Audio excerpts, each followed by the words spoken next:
네, 여러분 4장 골격근과 운동입니다.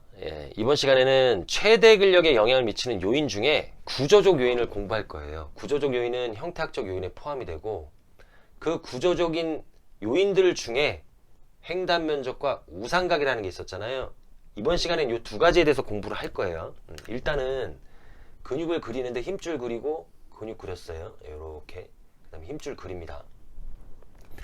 이 힘줄의 배열과 동일한 방향으로 연장선을 쭉 긋잖아요. 요거를 이제 우리가 종축이다라고 하는 거고, 이 종축을 가로질러서 근육을 절단했다, 그리고 그 절단면을 여러분들께 보여드렸다라고 하면 그 단면적을 우리가 횡단면적이다라고 얘기하는 거예요. 요걸 횡축이다라고 얘기하는 거니까. 횡단면적이 크잖아요. 근육의 크기가 크다, 근육의 사이즈가 크다, 혹은 볼륨이 크다라고 이제 얘기하는 거예요. 볼륨은 부피니까. 횡단 면적이 크면 최대 근력도 크다라고 우리가 공부를 했어요. 근력이라는 건 힘이죠.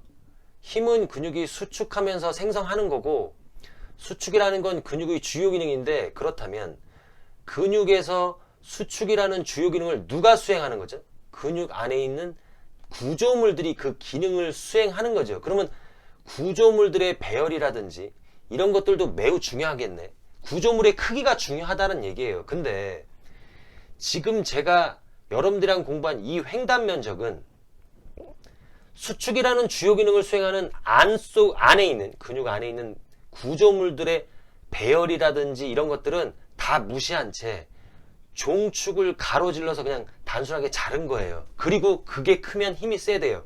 이렇게 기능을 무시한 단면적을 해부학적 단면적이다라고 얘기하는 거예요. 해부학적 횡단면적은 기능의 방향은 무시하고 오로지 구조의 방향만 존중한 채 자른 면이에요. 그게 크면 최대 근력도 클 수 있겠죠 라고 우리가 공부한 거고, 근데 요거 1번 근육이라고 놓고 2번 근육을 제가 그립니다. 어떻게 그리냐면 1번 근육과 동일한 크기로 그린 거예요. 조금 더 커 보이긴 한데 여러분들은 1번 근육과 2번 근육은 같은 크기야, 아주 똑같다라고 여러분은 최면을 거셔야 돼요.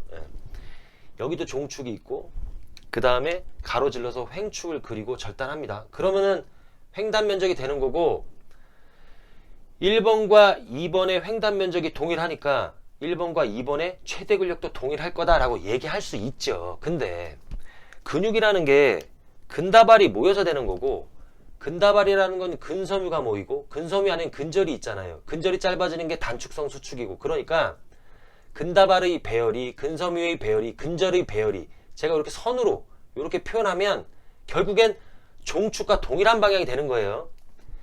생략적 횡단 면적을 자르려면 기능을 횡으로 잘라야 돼요. 기능이라는 건 수축이라고 했죠. 이 근육이 짧아지는 게 수축이잖아요. 짧아지는 방향이 이 방향이에요. 수축의 방향이 이 방향이란 말이에요. 그쵸? 그러니까 기능의 횡단 면적은 수축의 방향을 횡으로 자르면 돼요. 어떻게? 이렇게 자르면 됩니다. 아, 이게 생략적 횡단 면적이구나. 그런데 기능의 방향이 종축과 나란하기 때문에 해부학적 횡단면적과 생략적 횡단면적은 결국엔 동일해요. 그쵸? 근데 2번 근육은 근육의 배열이 어떻게 되어 있냐면 이런 식으로 되어 있어요. 이런 식으로. 이렇게. 마치 새의 긴 모양처럼 되어 있단 말이에요. 이런 걸 뭐라고 하냐면 우상근이라고 하는 거예요. 이 우상근 같은 경우에는 지금 기능의 방향이 이 방향이에요. 그리고 이 방향이란 말이에요. 그쵸? 여기는 이 방향일 거고 여기는 이 방향일 거예요. 짧죠? 근육이 짧잖아요. 이건 길고, 즉 수축을 하면 수축의 정도가 얘가 클 거예요. 그걸 수축률이 크다라고 제가 표현했던 거고, 수축률이 크기 때문에 얘가 수축을 하면 움직임이 커져요. 가동 범위가 커진다라고 표현하는 거예요. 얘는 가동 범위는 작은 대신에 힘이 셉니다. 왜냐하면 기능의 방향을 횡으로 한번 잘라볼게요. 기능의 방향이 이 방향이고 이 방향이니까 요렇게 횡으로 자르는 거예요. 요렇게 횡으로 잘라요. 그러면 생략적 횡단면적, 즉 기능적 횡단면적은 여기서부터 여기가 되는 거예요.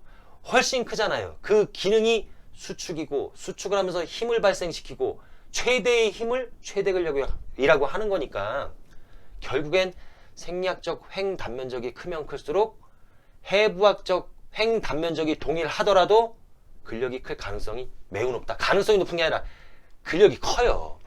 요런 걸 우리가 우상근이라고 하고, 우상근은 생리학적 횡 단면적이 크구나. 그래서 힘이 센 거구나. 근육의 크기가 크더라도 힘이 셀 수밖에 없구나 라고 하는 거고, 생리학적 횡 단면적을 구할 때 그래서 코사인을 곱해요. 코사인이 뭐냐면 이 종축과 근육의 배열이 형성하는 각이에요. 요걸 코사인이라고 하는 거니까 이 각을 곱하는 이유가 바로 그런 이유다라는 얘기고, 이건 지금 우상각이 존재하지 않습니다. 이렇게 하면 우상각이 생성된 거예요.